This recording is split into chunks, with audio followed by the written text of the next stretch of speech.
बिस्मिल्लाहिर्रहमानिर्रहीम। Last time हमने exercise 12.5 गालिबन दो सवालात रहते थे। एक तो क्वेश्चन नंबर 10 और दूसरा क्वेश्चन नंबर 11। बाकी क्वेश्चंस हमने एक्सप्लेन कर दिए थे, तो यकीनन आपने प्रैक्टिस कर ली होगी। अब पहले तो आप देख लें क्वेश्चन नंबर 10। सी क्वेश्चन नंबर 10।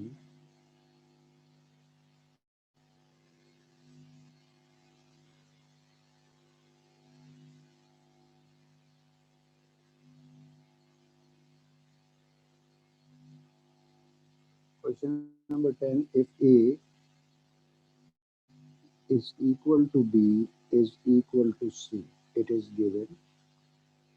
किसी भी ट्राइंगल में ए बी और सी अगर बराबर है, इसका मतलब आप सबको एक्स से रिप्लेस कर सकते हैं। प्रूव क्या करना है या रिक्वायर्ड क्या है? We have to prove that ratio between R1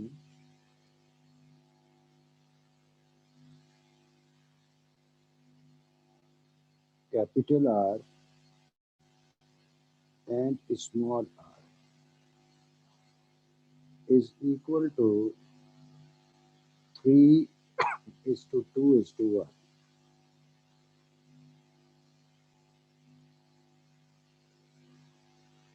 तो जो चीज़ आपको प्रूव करनी है,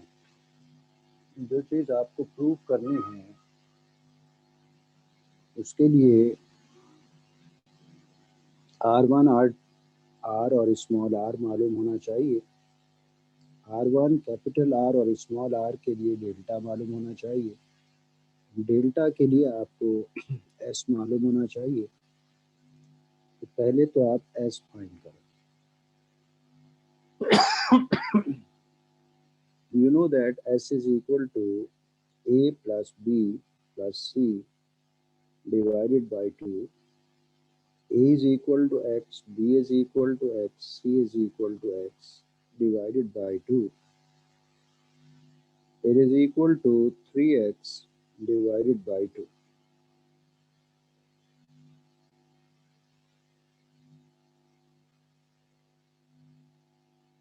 क्यों फाइंड किया? ताकि इसे यूज करते हुए हम डेल्टा मालूम कर सकें।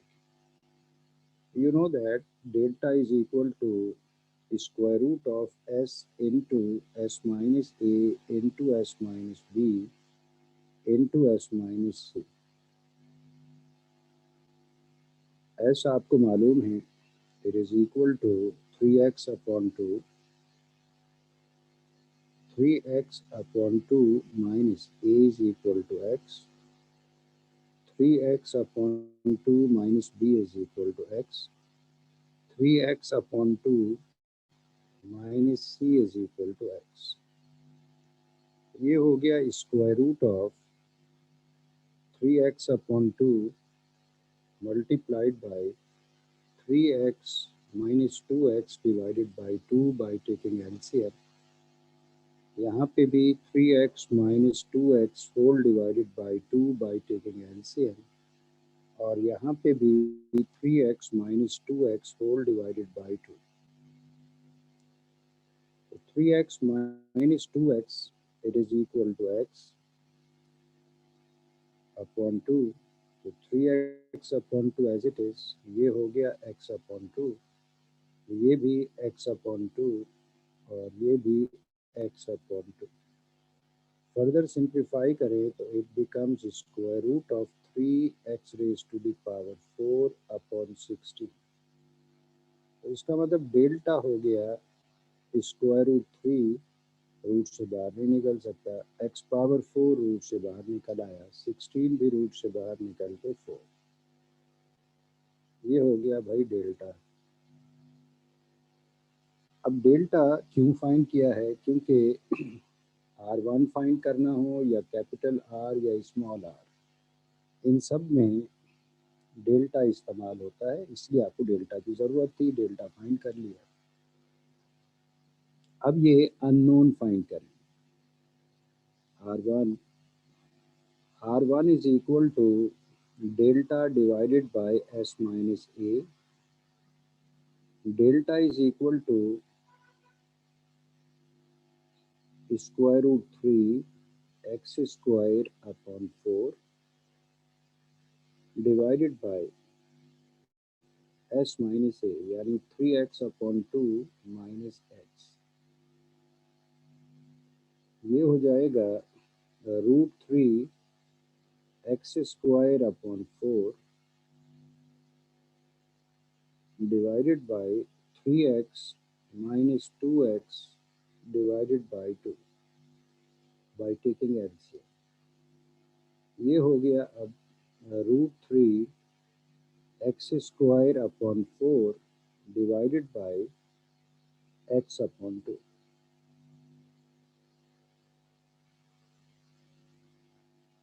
x upon 2 को मल्टीप्लिकेटिव फॉर्म में ले आए तो ये 2 अपॉन एक्स हो जाएगा। तो square root 3 x square upon 4 multiplied by 2 upon x. अब ये 2 भी कैंसिल हो गया और x भी कैंसिल हो गया। 2 इस 4 से कैंसिल हुआ, 2 x इस एक्स स्क्वायर से कैंसिल हो गया। बाकी बच जाएगा square root 3x divided by 2। ये वैल्यू हो गई R1 की। अब आप फाइंड करेंगे कैपिटल R। कैपिटल R बराबर होता है ABC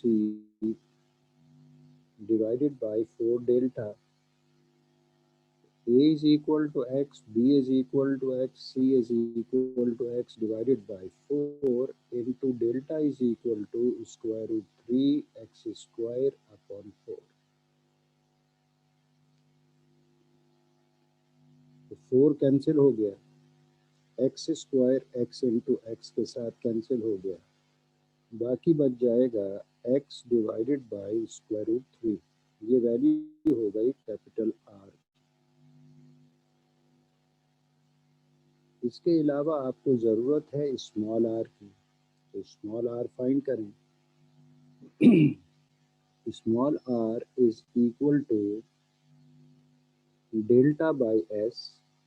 डेल्टा आपको मालूम है square root 3 x square upon 4 और s आपको पता है it is 3x upon 2। Multiplicative form में ले आए तो square root 3x square upon 4 multiplied by ये हो गया 2 अपॉन 3x।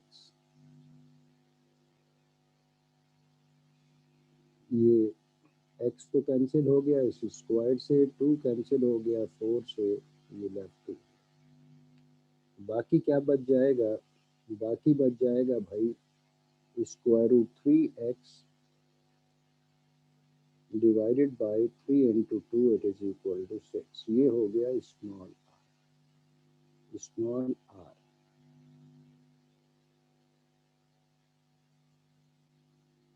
जो चीज़ आपको प्रूव करनी है उसके अननोन कंपोनेंट्स जितने भी थे वो सारे आपने फाइंड कर लिए। अब असल सवाल पे आइए।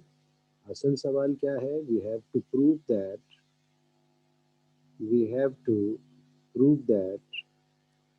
R1 is to capital R is to small r, it is equal to 3 is to 2 is to 1। Consider left hand side, जाहिर सी बात है लेफ्ट हैंड साइड ही को सिंप्लीफाई किया जा सकता है। It is equal to R1 is to capital R is to small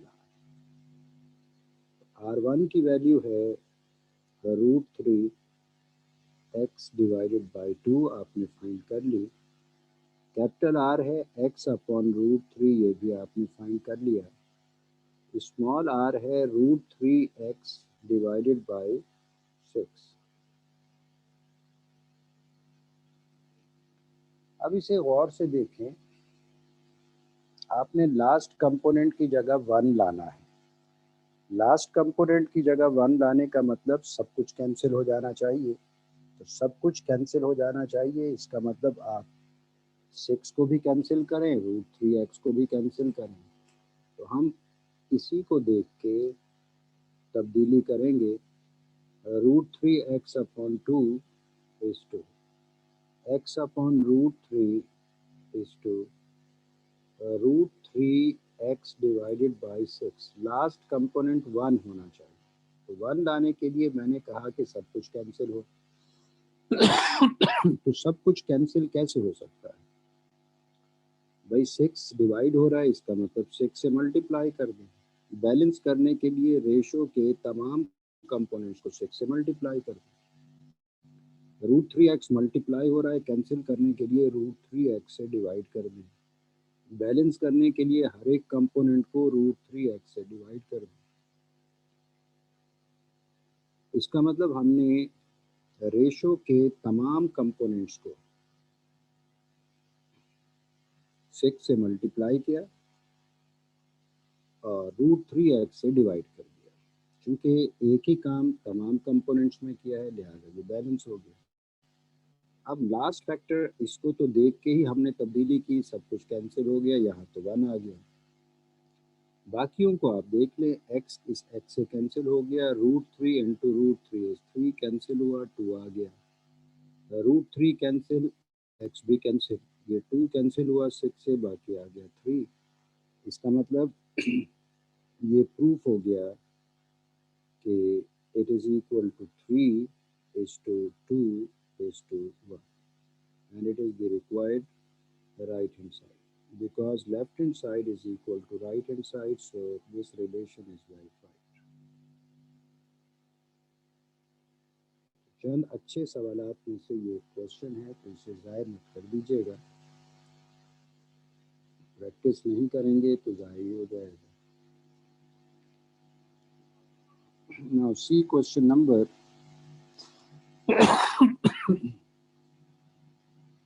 11. Question number 11 is part number 1.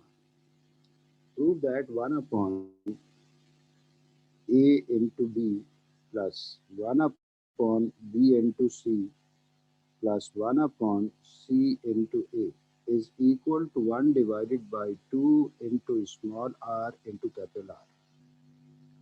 Show that left hand side is equal to right hand side. आप complicated side consider करेंगे, complicated side right hand side है, consider right hand side, क्योंकि इसी में ही तो फार्मूले इस्तेमाल किए जा सकते हैं। Consider right hand side, it is equal to 1 divided by 2 into small r into capital R. 1 divided by 2, as it is, small r is equal to delta by s, capital R is equal to ABC divided by 4 delta. तो अब ये delta भी cancel हो गया, 2 इस 4 से cancel हो गया, बाकी बच गया 1 divided by ABC upon S into 2 is 2S। Multiplicative form में ले आइए, मल्टीप्लिकेटिव फॉर्म में ले आए तो ये हो जाएगा 2S डिवाइडेड बाय ABC। आपको याद आ गया होगा 2S is perimeter of triangle which is A plus B plus C whole divided by ABC। LCM break कर दें, it is A upon ABC plus B upon ABC plus C upon ABC।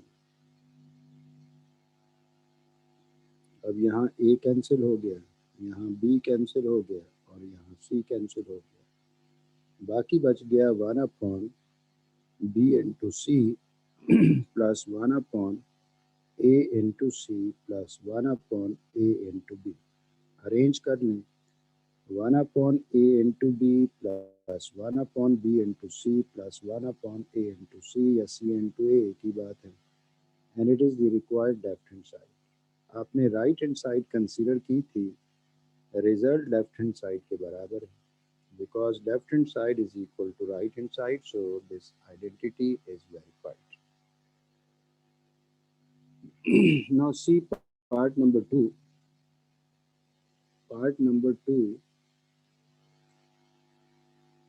prove that R1, R2, R3, prove that R1, R2, R3 is equal to R into S square. Show that left hand side is equal to right hand side. तो वैसे तो कोई सी भी side consider की जा सकती है, लेकिन लेफ्ट साइड पे ज़्यादा फार्मूले इस्तेमाल हो सकते हैं, इसलिए लेफ्ट साइड कंसीडर करें. It is equal to R1 into R2 into R3. R1 is equal to delta upon S minus A. R2 is equal to delta upon S minus B. R3 is equal to delta upon S minus C. तो ये हो जाएगा delta into delta into delta, it is delta cube divided by S minus A into S minus B into S minus C. आपको denominator में कमी feel होनी चाहिए S की. एस होगा तो ये डेल्टा स्क्वायर बन जाएगा. So multiply and dividing by S, ये हो जाएगा delta cube divided by S minus A into S minus B into S minus C multiply and dividing by S. ये हो गया delta cube into S divided by S into S minus A into S minus B into S minus C. तो delta cube multiplied by S divided by delta square, यही चीज़ root के साथ जब होती है तो इट इज़ डेल्टा, और रूट के बाहर है तो इसका मतलब इट इज डेल्टा स्क्वायर. अब आप खुद गौर करें, डेल्टा स्क्वायर इस डेल्टा क्यूब से कैंसिल हो गया, बाकी बच जाएगा डेल्टा इंटू एस. यहाँ तक तो आपको कुछ नहीं सोचना पड़ा, यहाँ तक का काम वही पुराना काम था. अब थोड़ा सा गौर करें, रिजल्ट को देखें, रिजल्ट में डेल्टा नहीं है. इसका मतलब आप डेल्टा को किसी तरह ख़त्म करने की कोशिश करें. डेल्टा की जगह रूट वाला फॉर्मूला तो यूज़ नहीं कर सकते, क्योंकि रिजल्ट में स्मॉल आर मौजूद है. तो आपके दिमाग में फॉर्मूला आना चाहिए because R is equal to delta by S. इसका मतलब R into S is equal to delta. R S को शिफ्ट कर दें, एस लेफ्ट साइड पे आके मल्टीप्लाई हो जाएगा, R S is equal to delta. अब चूंकि जो रिजल्ट हमें चाहिए उसमें डेल्टा नहीं है, इसलिए डेल्टा की जगह पे ऑल्टरनेट वैल्यू पुट कर सकते हैं, R into S multiplied by S as it is. तो ये हो गया R into S square which is the required right hand side, because left hand side is equal to right hand side, so this identity is verified.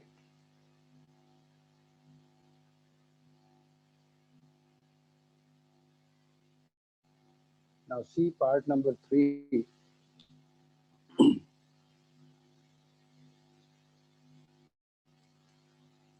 Part number 3 is prove that R1 into R2 into R3 into R is equal to delta square. Show that left hand side is equal to right hand side. Consider left hand side. Left hand side is R into R1 into R2 into R3. सब फॉर्मूले हैं. R is equal to delta by S. R1 is equal to delta divided by S minus A. R2 is equal to delta upon S minus B. R3 is equal to delta upon S minus C. तो ये बन जाएगा delta power 4 divided by S into S minus A S minus B S minus C। Denominator को गौर से देखें तो ये हो गया डेल्टा स्क्वायर। रूट के अंदर अगर है, रूट के साथ अगर है तो ये डेल्टा है, विदाउट रूट है तो इसका मतलब ये डेल्टा स्क्वायर हो गया। डेल्टा स्क्वायर इस डेल्टा पावर 4 से कैंसिल हो गया, बाकी बच गया delta square, which is the required right hand side, because left hand side is equal to right hand side, so this identity is verified. Now see part number 4. Part number 4 is prove that 1 upon r square plus 1 upon r1 square plus 1 upon r2 square plus 1 upon r3 square is equal to a square plus b square plus c square divided by delta square. तो यहाँ पे भी फॉर्मूले चूंकि left side पे use हो सकते हैं, consider left hand side. Left hand side आप कंसीडर करके ये फॉर्मूले अप्लाई करें। Left hand side is 1 upon R square plus 1 upon r1 square plus 1 upon r2 square plus 1 upon r3 square. तो ये हो जाएगा भाई 1 डिवाइडेड बाय आर। आर किसके बराबर है? Delta by S.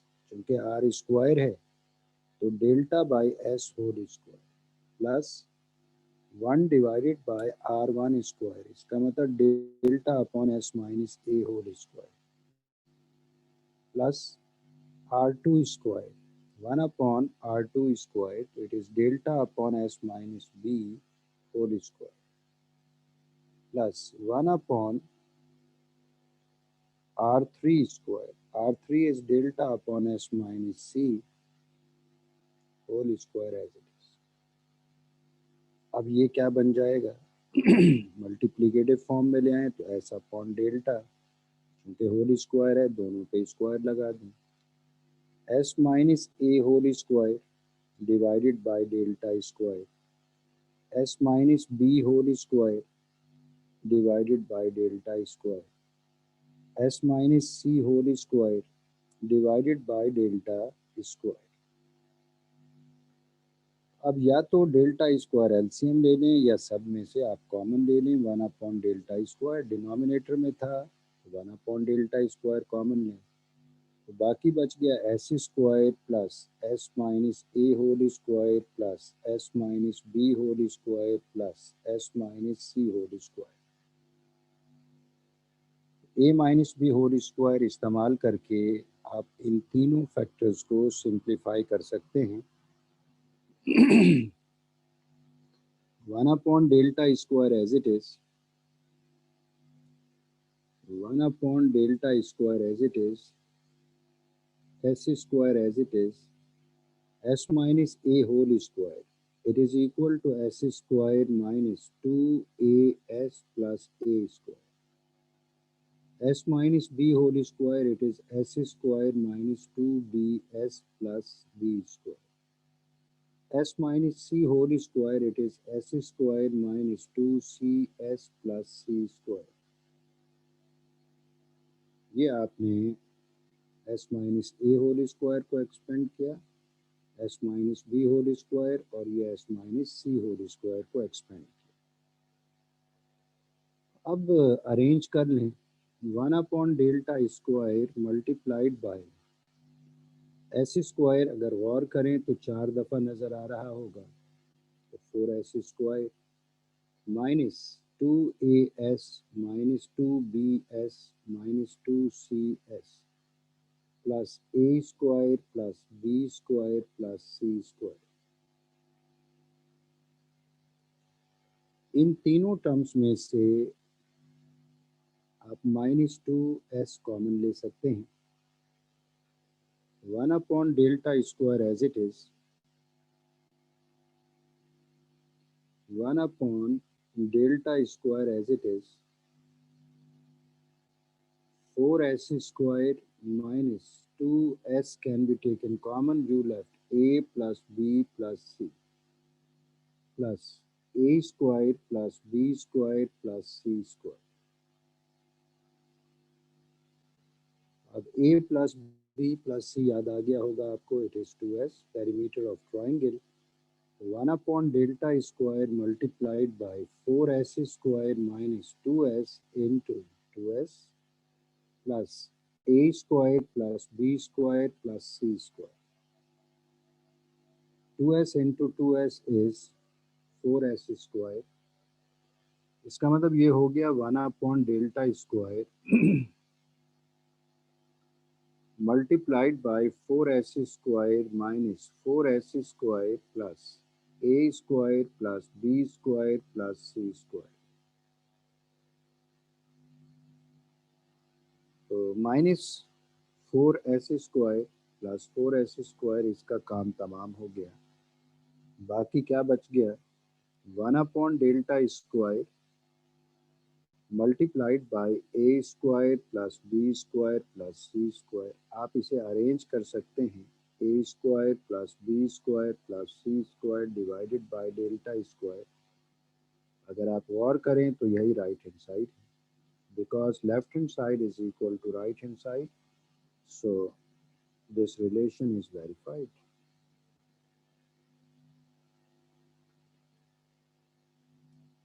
तो ये एक्सरसाइज भी ख़त्म हो गई।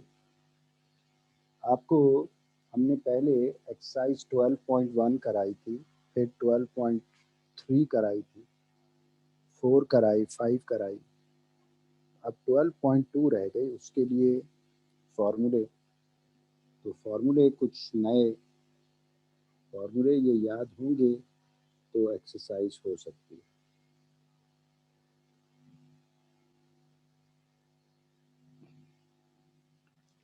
किसी भी ट्राइंगल के लिए आपको पता है साइड्स ए बी और सी और एंगल्स अल्फा बीटा और गैमा। ट्राइंगल को सॉल्व करने के लिए sign laws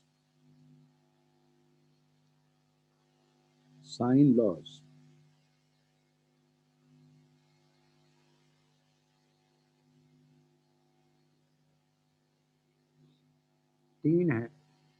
a divided by sine alpha is equal to b divided by sin beta is equal to c divided by sin gamma। और ये तीन कैसे हैं, तीन ऐसे हैं भाई, ये फर्स्ट साइन लॉ हो गया, ये सेकंड साइन लॉ हो गया और ये थर्ड साइन लॉ हो गया। तो मैं नंबर वाइज लिखवा देता हूँ आपको। फर्स्ट साइन लॉ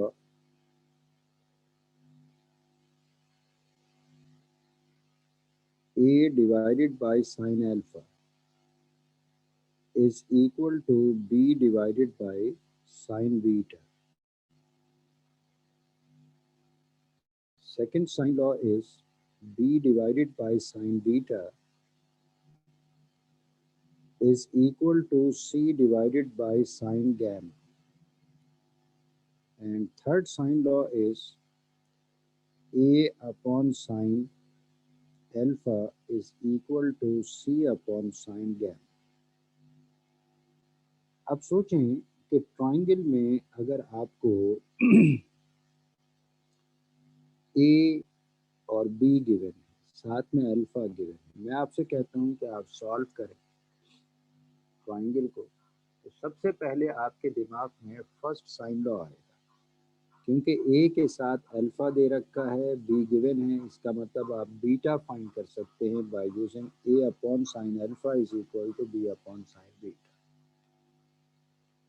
फर्ज करें आपको a गिवन है, c गिवन है, गैमा गिवन है, तो आपके दिमाग में थर्ड साइन लॉ आना चाहिए। आप अल्फा फाइंड कर सकते हैं by using third sine law. तो अगर फर्ज करें किसी बच्चे को फार्मूला ही याद नहीं है, फार्मूले ही याद नहीं है, तो वो सिर्फ मजाक कर सकता है, तो आप बराए मेहरबानी थोड़ा सा ख्याल कीजिएगा। ये है 3 साइन लॉस। बाज़-औक़ात साइन लॉज एप्लीकेबल नहीं होते। मिसाल के तौर पे आपको ए गिवन है, आपको बी गिवन है, आपको गैमा गिवन है। तो अगर ए बी को देखते हैं तो फर्स्ट साइन लॉ, ना अल्फा मालूम ना बीटा मालूम, कोई काम तो नहीं हो सकता। इसका मतलब ज़रूरी नहीं है कि गिवन इंफॉर्मेशन से हमेशा साइन लॉ इस्तेमाल करके ही अननोन फाइंड किया जा सके। साइन लॉ बाज़-औक़ात एप्लीकेबल नहीं होता। तो फिर कोसाइन लॉज, तो वो भी 3 हैं। कोसाइन लॉज,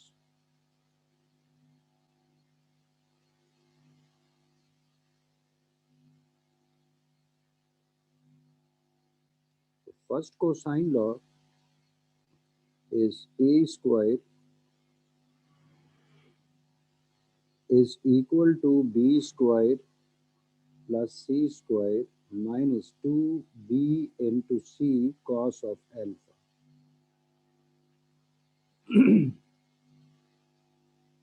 अगर हम एंगल की फॉर्म में यही फॉर्मूला लिखें तो cos अल्फा का रिजल्ट आ जाता है b square plus C square minus A square divided by 2b into C. अगर इसी फॉर्मूले में से जो हमने पहले लिखा है cos अल्फा फाइंड कर लें तो वो ये आ जाएगा। ये दोनों फर्स्ट कोसाइन लॉ कहलाते हैं। पहली शक्ल अगर कभी ए फाइंड करना हो, दूसरी शक्ल अगर कभी अल्फा फाइंड करना हो। तो एक साइड के लिए है और एक एंगल के लिए है। Second cosine law is B square is equal to A square plus C square minus 2a into C cos of beta. अगर हमें बीटा फाइंड करना है तो एंगल के लिए कॉस बीटा का रिजल्ट आ जाएगा A square plus C square minus B square divided by 2a into C. और थर्ड कोसाइन लॉ है C square is equal to A square plus B square minus 2a into B cos of gamma. ये तो side find करने के लिए, और अगर कभी एंगल फाइंड करना है तो इसमें से कॉस गैमा की वैल्यू फाइंड करें तो वो आएगी A square plus B square minus C square divided by 2ab। ये हैं कोसाइन लॉज। अब आप सोचें कि अगर कभी ए बी और गैमा दे रखा है तो आपके दिमाग में फौरन थर्ड कोसाइन लॉ आना चाहिए। ए बी गैमा यूज करते हुए आप सी फाइंड कर सकते हैं। और अगर फर्ज करें ए बी और गैमा को देख के आपके दिमाग में थर्ड कोसाइन लॉ नहीं आता इसका मतलब आपको याद नहीं। इसलिए मैंने कहा कि ये फॉर्मूले अच्छी तरह याद होने चाहिए। तो बाज़-औक़ात साइन लॉ भी कोसाइन लॉ भी दोनों ही इस्तेमाल नहीं होते। तो फिर टेंजेंट लॉज, तो टेंजेंट लॉज वो भी 3 हैं।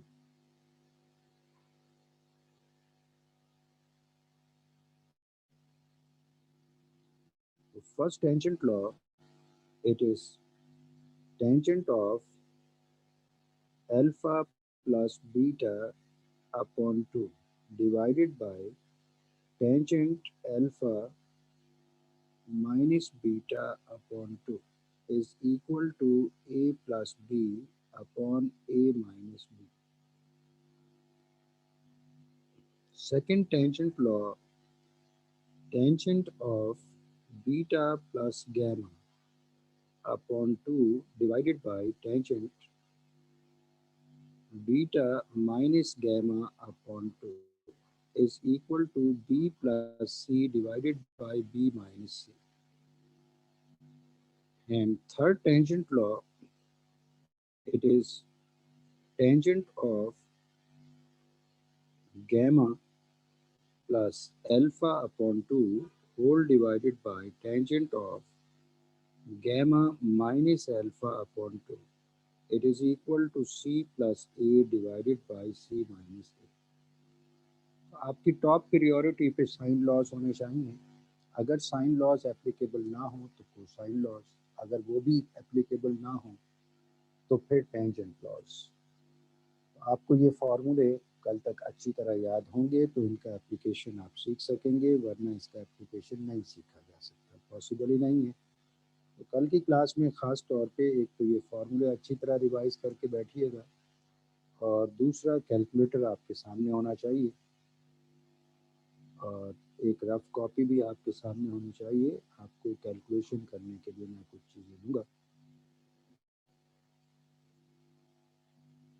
इस एक्सरसाइज में से यानी एक्सरसाइज 12.2 में से हर साल एक क्वेश्चन आता है, हर साल ही आता रहेगा।